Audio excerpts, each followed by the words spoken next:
share worship with you this morning. It's a nice opportunity, among other things, for me to remind you, as I sort of indirectly remind the children, that I don't just come alone today.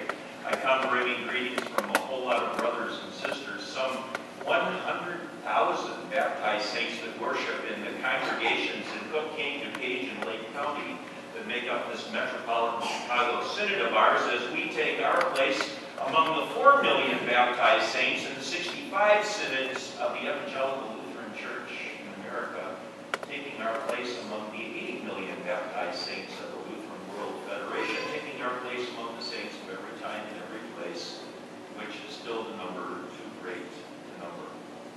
Grace to you and peace from God our Father, from our Lord and Savior, Jesus Christ.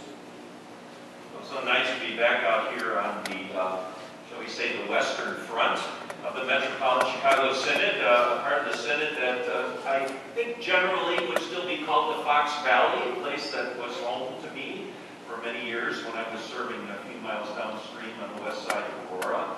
Nice to be back. It's also very reassuring to know that I can still find my way out here, find my way around a little bit, although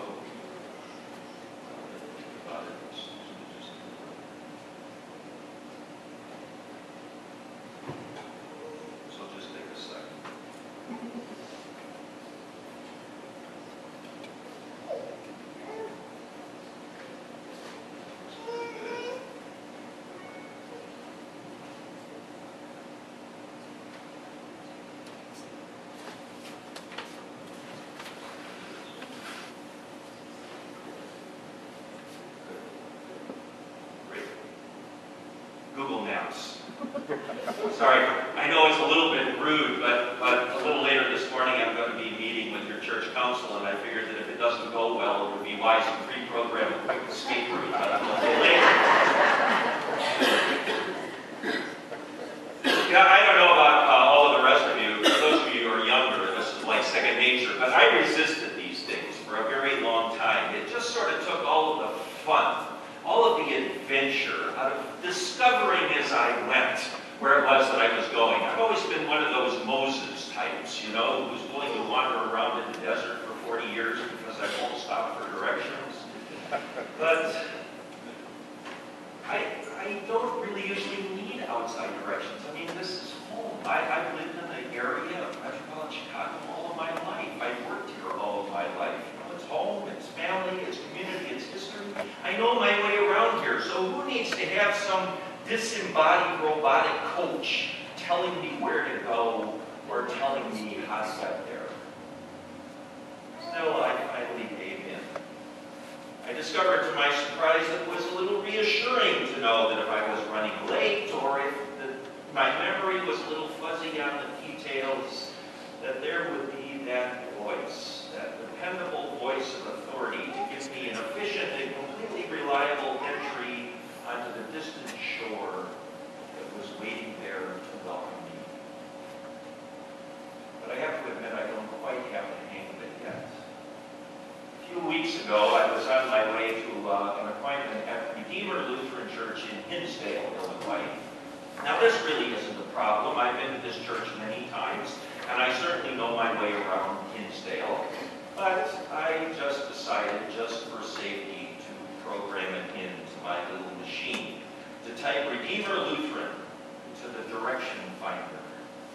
And in this particular synod, what that meant was that it generated a rather long pull-down menu of all the possible Redeemers that are in this synod. So I just let my thumb hit the button that said Redeemer Hinsdale, and then turned it on, and dutifully started to follow that dependable voice of authority telling me to turn right, and then to turn right, and then to turn right, and then to turn. Makes me a little sheepish to admit this, but I actually drove around the block 2.5 times before I realized that my thumb had accidentally chosen Redeemer in Park Ridge, which is a comfortable walking distance from my own house. So much for dutiful, compliant obedience to the voice of authority, right? But this is a different kind of day. This, as we know, is Good Shepherd Sunday, a day when images of compliant obedience obedience, of following dutifully like sheep, is a good thing, right? But it's also a day that calls to mind that it's not always so easy to decide which dependable voice of authority we should be compliantly obedient with. There are so many choices. So many choices of voices, all competing out there, all competing to guide us down the right path. Voices assuring us that they are wise, that they are true, that they are faithful, and most of all, that they know the way. They know the way to that place of abundance. They know the way to a fuller life. If you happen to find yourself getting lost in the maze of personal finances and investments, not knowing whether to steer your ship more towards small caps or large caps or bonds or money markets or bullion, there is the confident and practical voice of Susie Orman, right there before your eyes on Channel 11, confidently guiding you into the safe pasture. If you happen to find yourself getting lost in another place, one of those points of being completely lost in the frustration of trying to parent a difficult teenager through the valley of the shadow of purple hair and gold rings in their noses, then perhaps you might choose the strong, clear voice of Dr. James Dobson to show you the right way to use a cattle prod to manage your flock. And for just about every other place that you may get lost along the way, there is the ever-present voice of Oprah, the least retiring retiree I know, the voice of Oprah Winfrey, always knowing what to ask the expert or how to be the expert or how to tell you just the right book that you need to read in order to get where you need to go. But I wonder if these are the voices that really restore our souls and lead us beside still waters, or if perhaps there is some other voice that we should be listening to instead. The problem of choosing the right voice to follow becomes even more difficult, I think, if you have had the experience where someone you should have been able to trust turns out to be a scoundrel instead. Like one of our political leaders, the leaders that we rely on to give us direction for our lives and some measure of support and encouragement and opportunity, the politicians who never cease crying in our ears, "Follow me, follow me," turn out to be interested in just about no one except the people who can make big bucks, campaign contributions. Or maybe like when as a child you trust the adults of your life to hold you in the safety of the sheepfold, only to find out that those adults are more interested in using the lambs in their custody to meet their own needs rather than meeting the needs of the lambs themselves. I sense the problem of hearing many different shepherds all barking orders in your ear at the same time is a very, very old problem. In the famous figure of the Good Shepherd, Jesus himself makes clear the danger of all the thieves and bandits of his own time, all claiming to be the right voice to follow. All the kingdoms of the earth I will deliver into your hands, Jesus, if you just bow down and follow me. So it is worth remembering today, sisters and brothers. It is worth remembering, especially in those times when you may feel a loss of direction or uncertainty about the safety and security of the old familiar corral.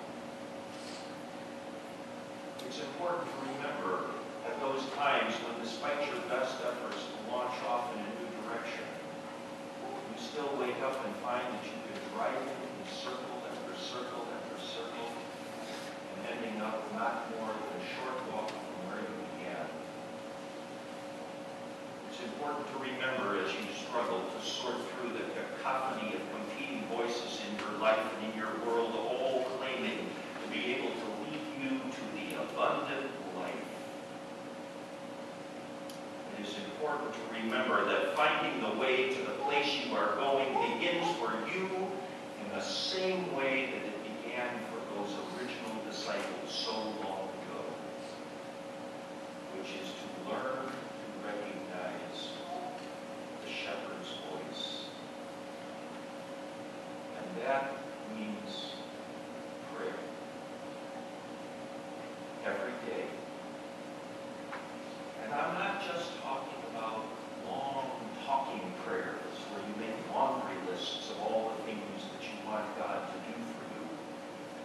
I mean prayers of deep silence, prayers of listening, so that you will know what the shepherd's voice sounds like when it whispers in your ear. And from this deep listening to recognize what Jesus always calls us to is something called discipleship. True discipleship, which despite what we are sometimes led to believe is never a simple matter of conformity with a program or dutiful compliance with the rules being barked in your ear by some disembodied voice pretending to know where you are supposed to go or how you are supposed to get there. Discipleship is a courageous decision to stand up, to embrace the adventure of the unknown, to take the risk of prying open those fearful, grasping hands of yours and release the very thing that you most want to cling to, so that you are ready to receive the possibility of what God still has in store for you. To follow the call even when you do not know the destination. Discipleship is a choice to follow the voice of the living God breaking into your life right here, right now, with a promise that whoever you are and wherever you have come from, right now, at this time, in this place, you are called. You are called to be someone, to go somewhere, to do something. You are called to step right out now into some new pasture of possibility and hope, purpose, and freedom. And perhaps above all else, discipleship is a call not just to hear the voice of the shepherd, but to be the voice of the shepherd.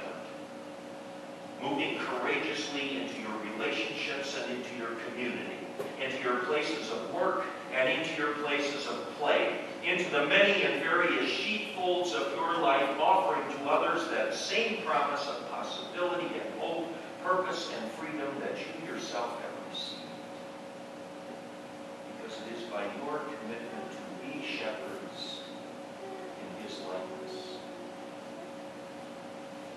It is by this that we may all hope to live toward that day when there will be one flock and one shepherd.